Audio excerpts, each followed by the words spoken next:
ये कहानी शुरू होती है एक रात चलती पार्टी को दिखाते हुए जिसमें कॉलेज के सभी दोस्त शामिल थे। इन्हीं में से कैमी नाम की लड़की अपने फोन पर घुसी थी। कारण पता चला अपनी स्ट्रिक्ट डाइट को संभालने के लिए वो एक काउंटडाउन नाम के ऐप का सहारा लेती है। उत्सुकता से एक लड़की इस ऐप को खोजने लगी और अनजाने में उसने एक अजीब ऐप को इंस्टॉल कर डाला। ये ऐप उसकी जिंदगी का समय बताता है। सभी दोस्तों से रहा नहीं गया, एक एक करके वो इस ऐप को इंस्टॉल करने लगे। कैरन इसके खिलाफ थी पर दोस्तों के उकसाए जाने पर उसका मन मचल गया। तभी उसकी दिल की धड़कनें बढ़ने लगी अपनी जिंदगी का समय जानकर, जो था सिर्फ 3 घंटे। उसके सभी दोस्तों को अच्छा खासा समय ऐप पर दिखा रहा था। उन्होंने कैरन को शांत रहने को कहा। इस बात को मजाक में उड़ाकर वो पार्टी को एंजॉय करते हैं। आधी रात चलते ही कैरन वहाँ से उठ खड़ी हुई। वो अपने बॉयफ्रेंड इवान के साथ घर जाने वाली थी पर वो नशे में धुत हो चुका था। कैरन को लगा कहीं ये बेवड़ा उसका एक्सीडेंट न करा दे। तभी उसे अपनी जिंदगी का समय याद आया। इस टेंशन से बंद कर वो पैदल ही घर की ओर निकल गई। कुछ दूर आगे जाकर उसे एहसास हुआ कोई उसका पीछा कर रहा है। हर मोड़ पर वो कैरन के साथ मुड़ने लगा। जैसे तैसे कैरन घर पहुंची। तभी ऐप का समय 17 मिनट पर आ पहुंचा। कैरन डर कर फोन को स्विच ऑफ करके दूर फेंकती है, लेकिन खुद ब खुद ऐप ऑन हो गई और समय 0 पर आकर थमा। इस बीच इवान का बुरी तरह एक्सीडेंट हो गया। कार की बगल वाली सीट तहस नहस हो गई जिसमें कैरन बैठने वाली थी। इवान उसकी चिंता करने लगा पर देर हो गई। एक खौफनाक साय ने कैरन को ऊपर खींच लिया। उसकी बॉडी को चीरफाड़ करके जमीन पर पटका। अगली सुबह इवान हॉस्पिटल में एडमिट हुआ। उसके अंदर गिल्ट था जिसे बुझाने के लिए वो एक रूम में खुद को बंद कर लेता है। इस बारे में जब क्वीन नाम की एक नर्स को पता चलता है वो इवान को ढूंढ निकालती है। क्वीन ने ऐसा करने का उससे कारण पूछा। इवान कैरन की मौत का जिम्मेदार खुद को समझता था। उसकी मौत का समय पता होने के बाद भी वो उसे बचा नहीं पाया। क्वीन इसे मजाक में लेती है तो इवान ने उसे अपनी जिंदगी का समय दिखाया जो था 17 घंटे का, और काउंटडाउन ऐप इस सब की जड़ है। फिलहाल क्वीन उसे समझा बुझाकर ले जाती है। वहीं हॉस्पिटल की हेड क्वीन से मिलती है। उसके अच्छे बर्ताव से वो परमानेंट जॉब के लिए काबिल है। इस खुशी को क्वीन ने सभी के साथ सेलिब्रेट करा। बातों के दौरान वो इवान की हालत का जिक्र करती है। काउंटडाउन ऐप ने उसकी गर्लफ्रेंड को मार दिया। इस माजरे को समझने के लिए वो सभी ऐप को इंस्टॉल करते हैं। सेलिवन नाम का एक डॉक्टर जोर जोर से हंसने लगा। उसकी जिंदगी का समय 90 साल दिखा रहा था। इस बीच गम भी उनकी खुशी में दस्तक देता है। वहाँ एक पेशेंट अचानक गिर पड़ी, लगभग वो मरने की कगार पर थी, पर हेड अपने एक्सपीरियंस का यूज करके उसकी जान बचा लेती है। तभी क्यून को अपने फोन में नोटिफिकेशन दिखाई दी काउंटडाउन ऐप को डाउनलोड करने की। क्यून की बेचैनी ऐप को इंस्टॉल करती है। वो ऐप में कुछ ऐसी बातों को अलाउ करती है जो उसे नहीं करनी चाहिए थी। तभी उसके होश उड़ गए अपनी जिंदगी का समय जानकर, जो था 2 दिन का। डर और घबराहट से वो अपने घर पहुंची। वो कुछ चीजों को समेटने लगी। तभी उसे एहसास हुआ यहाँ कोई और भी मौजूद है। अलमारी खोलने पर वो अपनी छोटी बहन जॉर्डन और उसके बॉयफ्रेंड को पाती है। वो गुस्से में उन दोनों को बाहर निकालती है तो जॉर्डन उल्टा उस पर ही चिल्लाने लगती है। इसका कारण था उनकी मोम की मृत्यु। तब जॉर्डन अकेले पड़ चुकी थी। उसे क्वीन की जरूरत थी पर वो एक बार भी उसे संभालने नहीं आई। लड़ाई बढ़ने लगी तो जॉर्डन खुद को कमरे में बंद कर लेती है। उन दोनों को समझाने उनके पिता वहाँ पर आए। ये परिवार कभी खुशियों से गूंजा करता था।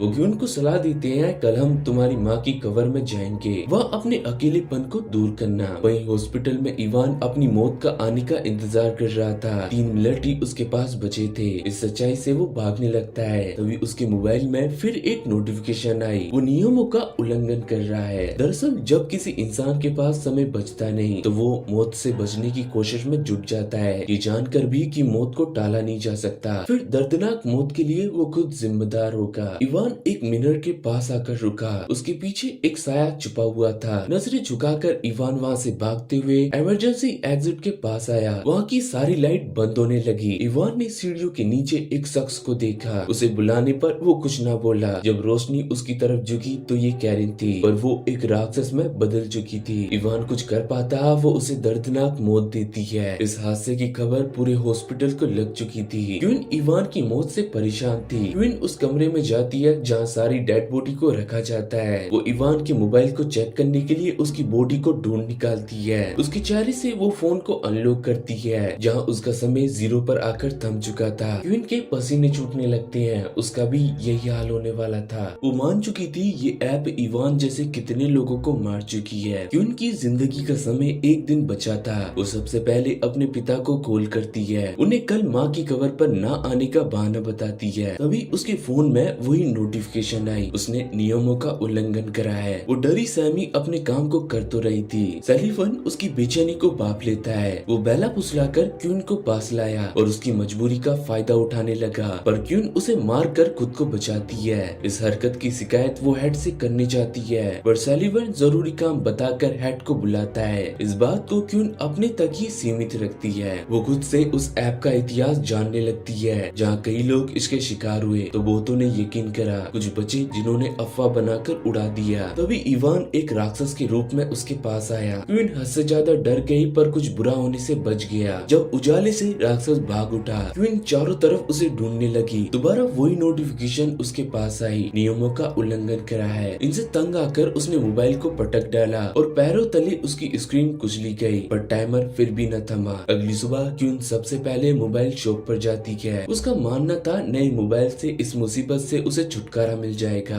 पर उस नए मोबाइल में पहले ही काउंटडाउन ऐप इंस्टॉल होती है। इसकी शिकायत को उसने शॉपकीपर को थमाया। सच्चाई यही थी, ऐप उसकी मौत तक पीछा करेगी। क्वीन इसे अपनी किस्मत अपना कर जाने लगती है। तब उसकी नजर शीशों पर पड़ी, जहाँ एक आदमी उसे घूर रहा था, पर अचानक वो गायब हो गया। तभी उस राक्षस ने क्वीन का मुंह बुरी तरह दबोच लिया, जिससे कार अनबैलेंस होकर एक दूसरी कार से टकरा गई। तब क्वीन ने उस राक्षस का सामना करा। दूसरी कार में से एक गुस्सेल आदमी बाहर आया। वो क्वीन पर चिल्लाने लगा, इसकी भरपाई करो। क्वीन को यूं बेबस देखकर एक मैट नाम का लड़का उसकी मदद करने आया। वो उस आदमी को डराकर भगाता है। जिस मुसीबत से क्वीन गुजर रही थी, मैट भी उसका शिकार था। उसने भी काउंटडाउन ऐप को इंस्टॉल करा। अब मौत उसे ढूंढ रही है। क्वीन को उसने शॉपकीपर से लड़ते हुए पाया, उस ऐप के चलते। आखिर क्वीन को उसके जैसा कोई मिला। रात चलते दोनों एक बार में पहुंचे। उन दोनों को ही एक बात का ख्याल आता है, क्यों ना मौत के समय से पहले ही कोई मरे, जिससे ये बला शायद टल सकती है। तो क्वीन ने इवान का जिक्र करा, जो परछाई बनकर घूम रहा है। इस पहेली को सुलझाने क्वीन उसके साथ एक प्रीस्ट के पास आई। सारा मामला समझकर वो उन्हें एक आदमी का पता थमाता है, जो ऐसी बुरी ताकतों से निपटा करता है। तब क्वीन के पास हेडा पहुंची, जो एक जरूरी बात करने उसे ले गई। इमरजेंसी के चलते हॉस्पिटल ने एक मीटिंग रखी है, जहाँ सलीवन के साथ काफी इज्जतदार लोग बैठे थे। वो क्वीन के कैरेक्टर पर उंगली उठाने लगा। वो उसे सड्यूस कर रही थी। ये सुनकर सभी के साथ क्वीन भी हैरान हो गई। वो अपनी सफाई में कहती है, हैवान तो हमारे सामने बैठा है, पर सलीवन ने उन सभी का ब्रेन वॉश कर रखा था। बात ना मानकर क्वीन को वहाँ से जाना पड़ा। वहीं मैट वॉशरूम में मौजूद था। तब एक आदमी उसके पास आने की कोशिश कर रहा था। मैट डरा कर उसे भगाता है। हाथ धोने वो बाहर आया, पता चला कोई रो रहा है। मैट ने उसके पैर देखे, जो एक पाले से दूसरे पाले की ओर बढ़ने लगे,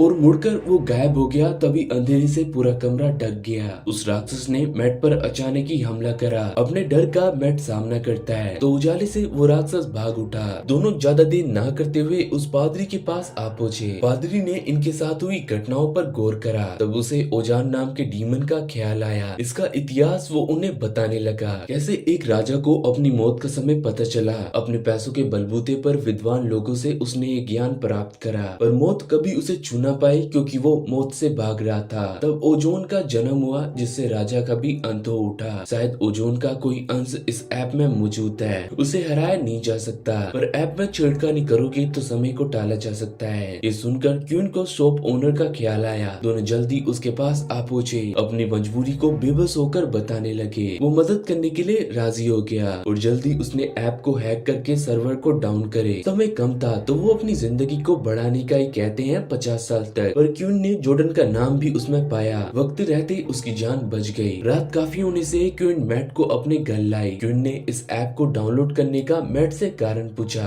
हाल ही में उसका छोटा भाई चल बसा, जिससे वो अपनी आने वाली मौत से डरने लगा। उत्सुकता बढ़ने लगी, जीने के कितने दिन बचे हैं। तब लोगों के बीच ऐप की बढ़ती हुई पॉपुलैरिटी को देखकर उससे रहा नहीं गया। क्वीन ने भी अपने दर्द को उससे साझा करा। पार्टी देर तक चली। क्वीन को ढूंढने उसकी माँ वहाँ आ पहुंची। क्वीन को ना पाकर वो दूसरी ओर चल पड़ी, और हड़बड़ी में उनका एक्सीडेंट हो गया। वो बच ना पाई। क्वीन आज तक खुद को कोसती रही। खैर दोनों एक ही राह के मुसाफिर थे। रात चलते क्वीन की नींद टूटी। उसके पास मैट आकर लेटा, तो क्वीन को ये अजीब लगा, पर दरवाजा खुलने से उसने मैट को सामने पाया। क्वीन की सांसें थम गई उस घिनौने हाथ को देखकर, पर वो खुद को बचा भी नहीं पाई। ओजोन उसे कमजोर करने लगा, पर मैट के होने से वो भाग उठा। उन्हें पता चला मौत टली नहीं, वो समय से चल रही है। वो ऐप तो खुद ब खुद ठीक हो गया। यहाँ क्वीन को जॉर्डन की फिक्र हुई, क्योंकि सबसे कम समय उसके पास बचा था। कई फोन मिलाने पर जॉर्डन ने फोन न उठाया। वहीं जॉर्डन अपने फोन को ही ढूंढकर एक कमरे में आई। तब उसे एहसास हुआ कंधे पर किसी का हाथ है।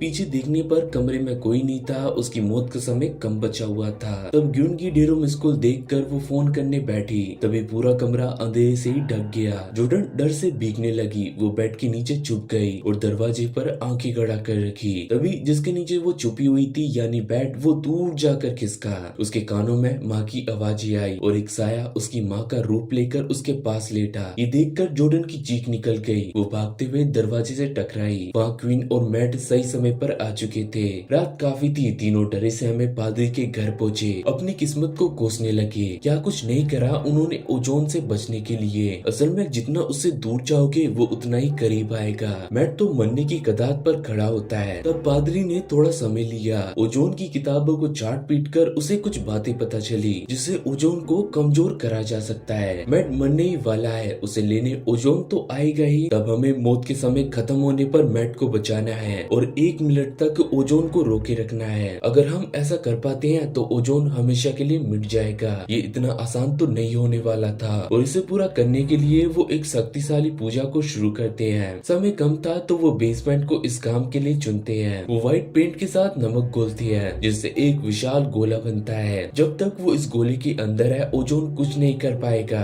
जल्दी मैट का समय खत्म हुआ। वो सभी पूजा को शुरू करते हैं और अंधेरे से उन्हें अंदाजा हुआ ओजोन ने दस्तक दी है। सभी के रोंगटे खड़े हो गए पर डर को हावी नहीं होने दिया क्योंकि ओजोन उस गोले को पार नहीं कर पाया। एक पल के लिए उन्हें लगा वो इस लड़ाई को जीत गए, पर ओजोन मैट के इमोशन के साथ खेलता है। जब उसने एक टॉय को मैट के हाथों में थमाया, मैट बाहर अपने मरे हुए भाई को देखता है। वो मैट को उससे मिलने के लिए उकसा रहा था। ये ओजोन का भ्रम था जिसमें मैट फंस चुका था। वो गोले के बाहर आ चुका था जिससे ओजोन एक ही झटके में उसे अपने साथ ले जाता है। ये देखकर क्वीन भी खुद को रोक ना पाई। वो भी मैट के पीछे चल पड़ी। बाहर उसने मैट को सही सलामत पाया। वो उसके पास जा पाती तभी एक कार उसे कुचलती हुई आगे बढ़ी। क्वीन की हिम्मत टूट गई मैट को मरा हुआ पाकर। उसका समय तो रुक चुका था पर क्वीन और जॉर्डन का नहीं। ओजोन को रोकने की पूजा भी खराब हो गई और वो अपनी बहन को मैट की तरह चारा तो नहीं बना सकती। क्वीन उसे हॉस्पिटल लेकर आई क्योंकि ओजोन ने उसके पेट पर एक जख्म दिया था। वहाँ क्वीन की दोस्त उसके हालचाल पूछने आई। उसे क्वीन की बात पर भरोसा था। सलीवन हरामी आदमी है, ये सुनकर क्वीन ने उसे गले लगाया। तब क्वीन ने जॉर्डन को सलीवन के साथ देखा। क्वीन उसके हरामीपन को जानती है। सलीवन उसके जख्मों को भरकर अपने कैबिन की ओर चल पड़ा तो उसके पीछे क्वीन भी चल पड़ी। वो सलीवन को सड्यूस करने लगी पर उसे शक होने लगा। जो लड़की कभी उससे नजरें चुराती थी आज वो उसकी बाहों में कैसे। क्वीन ने उसके शक को दूर करा। बस उसे अपनी खोई हुई इज्जत और डूबती हुई नौकरी को बचाना है। रोमांस शुरू करने के लिए क्वीन उसे एक खाली खंडल के पास बुलाती है। सलीवन अपने मन को मचलने से रोक नहीं पाया। उस खाली खंडल में क्वीन की आवाजें गूंजी। वो आसपास ही छुपी थी। उसे ढूंढते ही तुम्हें प्यार मिल जाएगा। पर क्वीन के दिमाग में उसे मारने की प्लानिंग दौड़ रही थी। इससे बेखबर वो यहाँ वहाँ क्वीन को ढूंढने लगा। तब अचानक क्वीन उसके पीछे से निकली। एक रोड से वो उसके सर पर वार करती है। वो अधमरा होकर गिर गया। उसके होश उड़ गए। क्वीन के हाथों में एक इंजेक्शन को देखकर इससे वो कुछ पलों में अपनी जान खो बैठेगा। वो तो भला हो जॉर्डन का उसे ऐसा करने से रोक लेती है। तो क्वीन ने अपने प्लान का उससे जिक्र करा। सलीवन 90 साल बाद मरेगा, क्यों ना हम इसे अभी मारकर ये साबित करें ओजोन की भविष्यवाणी को तोड़ा जा सकता है। शायद ओजोन इससे खुद ब खुद खत्म हो जाएगा। इससे पहले वो सलीवन को मार पाती ओजोन ने उसे दूर घसीट दिया। क्वीन ने हार ना मानी। वो पागलों की तरह उसे ढूंढने लगी पर अचानक ही उसने पीछे से वार करके क्वीन को घुटने के बल लेटाया। शरीर के कई वार से क्वीन बार बार बची। धूल के साथ वो उसकी आंखों से गायब हो गई। सलीवन ने उसे डराते हुए कहा तुम्हारा करियर तो गया और पुलिस के हाथ लगते ही तुम फेमस हो जाओगी। मौका पाकर क्वीन ने उस पर हमला करा। वो गिर तो गया था पर क्वीन भी जख्मी थी। सलीवन ने इसका फायदा उठाकर वो गेट के पास आ चुका था पर सरिये के जोरदार वार से वो गिर गया। क्वीन उस इंजेक्शन को लेकर सलीवन की तरफ मुड़ी पर हर बार ओजोन उसे पकड़कर दूर फेंक देता। सलीवन मौका पाकर भाग गया। वहीं जॉर्डन के पास 2 मिनट ही बचे थे जीने के। खुद को बचाने के लिए वो लाख कोशिश करती है और उसके कदम लाशों के ढेर के पास आकर रुके। अपनी मौत के गम से उसके आंसू बहने लगे। समय पूरा हुआ। ओजोन ने उसे खिड़की से बाहर फेंका। उसे बुरी तरह वो मारने लगा पर जॉर्डन उसके सामने बेबस खड़ी थी। वही क्वीन को एक मदद की किरण दिखी। वो बहुत सारे इंजेक्शन को बटोरने लगती है और उन्हें लेकर जॉर्डन के पास आ पहुंची। उसने ओजोन को डराया, उसे छोड़ दो वरना वो खुद की जान ले लेगी। ओजोन के चेहरे पर पहली बार डर दिखा, पर क्वीन को रोकने के लिए वो उसकी माँ का रूप लेकर उसके पास आया। एक पल के लिए क्वीन भी इससे धोखा खा गई। जैसे उसे एहसास हुआ ये ओजोन की कल्पना है, वो इंजेक्शन से खुद को भर लेती है, जिससे वो तड़प कर मरने लगी। तो ओजोन ने अपनी शक्तियों से उसे रिवाइव करना चाहा, पर मुमकिन नहीं हुआ और अचानक वो धूल बनकर उड़ गया। यानी श्राप का अंत हुआ। खुद की जान देकर उसने जॉर्डन को बचाया था। वो भागती हुई क्वीन से लिपटी। उसके बगल में एक दवाई थी। ध्यान से देखने पर उसने क्वीन के कंधों पर कुछ लिखा हुआ पाया। उस दवाई को कंधे पर बने मार्कर के निशान पर डालना था। जॉर्डन फौरन उस दवाई को इंजेक्शन पर भरती है और सही जगह पर लगाती है, जिससे क्वीन की जान में जान आई। ये तो बस नाटक था ओजोन को खत्म करने के लिए। दोनों का प्यार आज उभर के बाहर आया। कुछ दिनों बाद वो दोनों अपने पिता के साथ अपनी माँ की कब्र के पास जाते हैं। तब क्वीन के चेहरे का रंग उड़ गया, क्योंकि उसके मोबाइल में काउंटडाउन ऐप फिर से इंस्टॉल हुआ, एक नए रूप के साथ। वहाँ जॉर्डन ने क्वीन के पीछे खड़े ओजोन को देखा, क्योंकि उन्होंने मौत को गुमराह करा था और मौत को टाला नहीं जा सकता। सब्सक्राइब ना करके आप अनोखी कहानी खो बैठोगे।